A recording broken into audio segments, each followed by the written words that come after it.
दिल्ली में बढ़ते अपराध की दिल्ली पुलिस सवालों के घेरे में है। बढ़ते क्राइम से पुलिस की साख पर बट्टा लग गया है।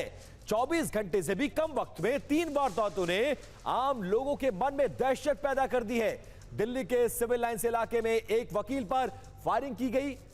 बादली इलाके में एक ही परिवार के 4 लोगों की हत्या कर दी गई और चांदनी चौक में तो दिन दहाड़े ज्वेलर्स के यहां बंदूक के नोक पर लूट की घटना को अंजाम दिया गया। रिया गोल्ड के नाम से ये ज्वेलर्स है और तकरीबन 50 लाख। UEM जयपुर एक आदर्श लक्ष्य है। भावी छात्रों के लिए अच्छी नौकरी, भविष्य के लिए तैयार कौशल के साथ अच्छी शिक्षा। रुपयों के लूट का अनुमान लगाया गया है। और सबसे पहले बात करने जा रहे हैं बादली इलाके में हुए ट्रिपल मर्डर की। एक शख्स ने अपनी ही पत्नी और 3 मासूम बेटियों की बेरहमी से हत्या कर दी। चारों के शव घर में एक कमरे में खून से लथपथ मिले हैं। सभी के गले किसी धारदार हथियार से रेते गए हैं। मृतक महिला की पहचान अनीता के रूप में हुई है, जो कि अपने पति मुनचुन केवट और 3 बेटियों के साथ यहां किराए पर रहती थी। बच्चों की उम्र महज 7 साल, 5 साल और 3 साल थी। यह परिवार मूल रूप से बिहार के पटना जिले का रहने वाला था। मुनचुन केवट आजादपुर मंडी में सब्जी बेचने का काम करता था। पूछताछ में पता चला है कि मुनचुन केवट सुबह से ही घर से लापता है। पुलिस को शक है कि पारिवारिक कलह के चलते मुनचुन ने ही अपनी पत्नी और बेटियों की हत्या की और मौके से फरार हो गया। भेजा भैया देखने के लिए जा, चाचा जरा मंडी चल जा। तो देखने के आया तो बोला कि मम्मी कुल के गिरिया काटल हो गया माने। मैं यहाँ से पानी एक बाल्टी ले गई, ऊपर चावल चढ़ाए और उनको जेठानी के लड़का है एक अंकुश कुमार आई। अंकुश कुमार ना तो रोने लगी, नीचे रोते गई। मेरी चाची के गला कटी है, मेरे बहन के गला कटी है। अब बादली में जहां मर्डर हुआ वहां से पुनीत शर्मा हमारे संवाददाता की एक रिपोर्ट जरा देख लीजिए।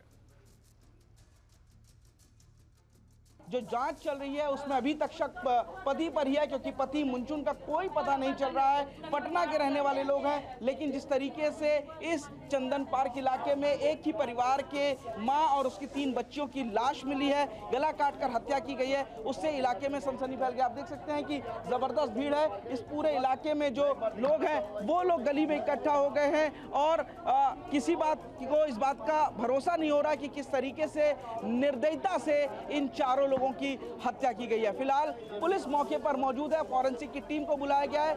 FSL की टीम तमाम जो सुराग है, फिंगरप्रिंट्स है, उन चीजों को कलेक्ट कर रही है और लाशों को पोस्टमार्टम के लिए भेज दिया गया। इसके अलावा जो आसपास के सारे CCTV चलिए न्यूज कटर में खबर को बदलते हैं और अगली खबर भी राजधानी दिल्ली की है, जहां पर लॉरेंस बिश्नोई के वकील पर गोलीबारी हुई है। दिल्ली में एक बार फिर दिल्ली की सड़कों को गोलियों की तरताह से दहलाने की कोशिश की गई है। इस बार बदमाशों के निशाने पर था कुख्यात गैंगस्टर लॉरेंस बिश्नोई और उनकी legal team. Kashmiri Gate ISBT के पास मंगलवार देर रात गैंगस्टर लॉरेंस बिश्नोई के वकील की कार पर ताबड़तोड़ फायरिंग की गई है। घटना रात करीब 10:30 बजे की है। लॉरेंस बिश्नोई के वकील अपने 4 साथियों के साथ मरघट वाले हनुमान मंदिर के पास पहुंचे थे। तभी बाइक सवार आए और उनकी कार को घेर कर फायरिंग शुरू कर दी। हमलावरों ने कई राउंड गोलियां चलाई हैं। हालात को भांपते हुए ड्राइवर ने वहां से कार को तेजी से दौड़ाया और जैसे तैसे सिविल लाइंस के पास एक 5 स्टार होटल में कार को लेकर पहुंच गया।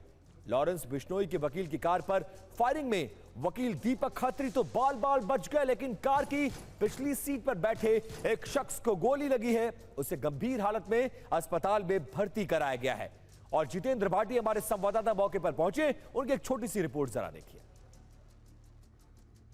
इतिहास गाड़ी है, इसके शीशे आपको टूटे नजर आएंगे। दरअसल बताया जा रहा है कि मंगलवार रात तकरीबन 10 बजे के आसपास इस गाड़ी में सवार जो लोग थे, 5 लोग सवार थे, वो हनुमान मंदिर से दर्शन कर आगे की तरफ बढ़ रहे थे। इसी दौरान एक बाइक से 3 लोग आते हैं और उस गाड़ी पर ताबड़तोड़ हमला कर देते हैं, जिसमें 5 में से एक शख्स के कंधे पर गोली लगती है, जो कि फिलहाल उसे अस्पताल में ले जाया गया है। उसकी जान जो है वो खतरे से बाहर बताई जा रही है। बताया जा रहा है कि इसमें जो लोग थे वो जो है वकालत के पेशे से थे और लीगल कार्रवाई फिलहाल की जा रही है। सरेराह हुई इस फायरिंग ने दिल्ली की कानून व्यवस्था को एक बार फिर से कटघरे में लाकर खड़ा कर दिया है। फॉरेंसिक टीम ने सैंपल्स को कलेक्ट कर लिया है और हमलावरों के साथ हथियारों को बरामद करने के लिए सीसीटीवी फुटेज खंगाले जा रहे हैं।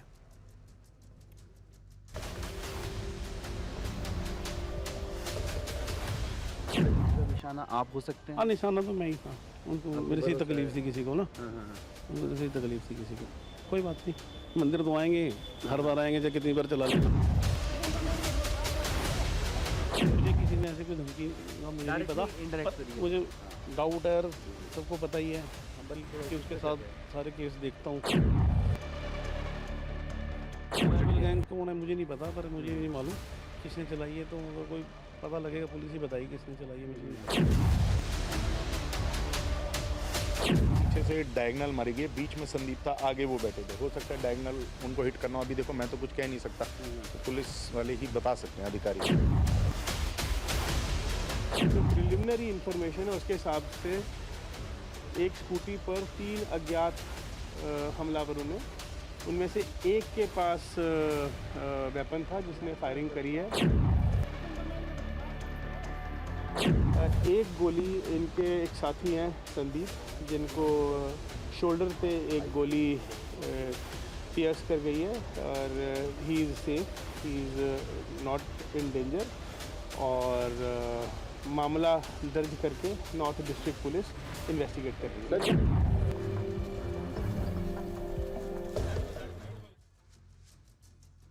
इसीलिए कहा जा रहा है कि दिल्ली में डर लगता है। लॉरेंस बिश्नोई की वकील की कार पर जिस तरह से फायरिंग की गई है, उससे आशंका जताई जा रही है कि यह काम हो ना हो किसी विरोधी गैंग की है। ऐसे में सवाल उठ रहा है कि क्या दिल्ली में एक बार फिर से गैंग वॉर शुरू हो गई है।